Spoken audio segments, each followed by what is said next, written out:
স্বর্ণালী নদীর সোনার পাহাড়। এক দূরতম গ্রামে বাস করত এক সাহসী মেয়ে আফসারা। তার মা ছিলেন একজন চিত্রশিল্পী আর বাবা ছিলেন হারিয়ে যাওয়া এক অভিযাত্রী। ছোটবেলায় আফসারা শুনেছিল বাবার মুখে এক আশ্চর্য নদীর কথা, যেটার পানি সোনার মতো ঝকঝক করে, আর তার ঠিক পাশে দাঁড়িয়ে আছে সোনার পাহাড়, যার গায়ে খোদাই করা এক লুকানো রাজ্যের মানচিত্র। বাবা হারিয়ে যাওয়ার 10 বছর পর একদিন আফসারা পায় বাবার পুরনো নোটবুক। সেখানে আঁকা ছিল সেই সোনার নদী ও পাহাড়ের স্কেচ। পৃষ্ঠার পেছনে ছিল একটি বাক্য: সূর্য অস্ত গেলে নদী সোনায় বদলায়, তার ঢেউয়ে বাজে গোপন সুর, যার তাল মিলাবে সেই পাবে প্রবেশদ্বার খুঁজে।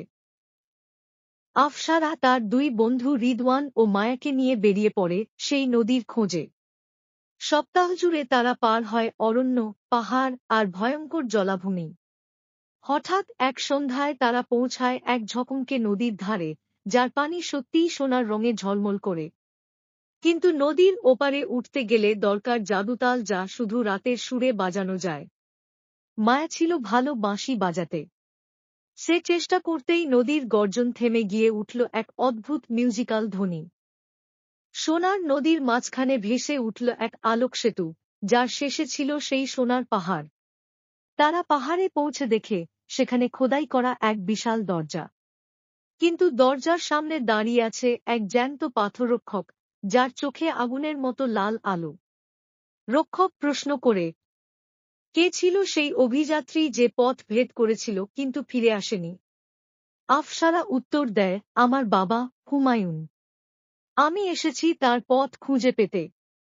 রক্ষক হঠাৎ বদলে যায় এক বৃদ্ধ জাদুকরে।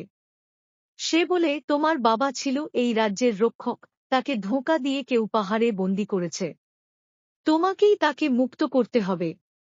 তারা পাহাড়ের গুহায় প্রবেশ করে সেখানে এক ঘূর্ণায়মান আয়নার মধ্য দিয়ে অন্য জগতে প্রবেশ করে। সেখানে তাদের সামনে আসে মিরকান, এক লোভী জাদুকর, যে আসলে হুমায়ুনের বন্ধু ছিল, কিন্তু প্রতিদ্বন্দ্বিতায় হেরে গিয়ে তাকে বন্দী করে রেখেছে। আফসারা তার বাবার তৈরি করা গানের চাবি ব্যবহার করে আয়নার শক্তিকে উল্টো ঘুরিয়ে দেয়। মিরকান নিজেই বন্দী হয়ে যায় সেই আয়নার ভিতরে, আর হুমায়ুন মুক্ত হয়। হুমায়ুন ফিরে আসে, সোনার নদী আবার তার শান্ত রূপে ফিরে যায়।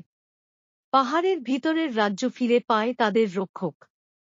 আফসারা পায় তার উত্তরাধিকার, সত্য, সাহস আর বন্ধুত্বের প্রতীক এক স্বর্ণপদক।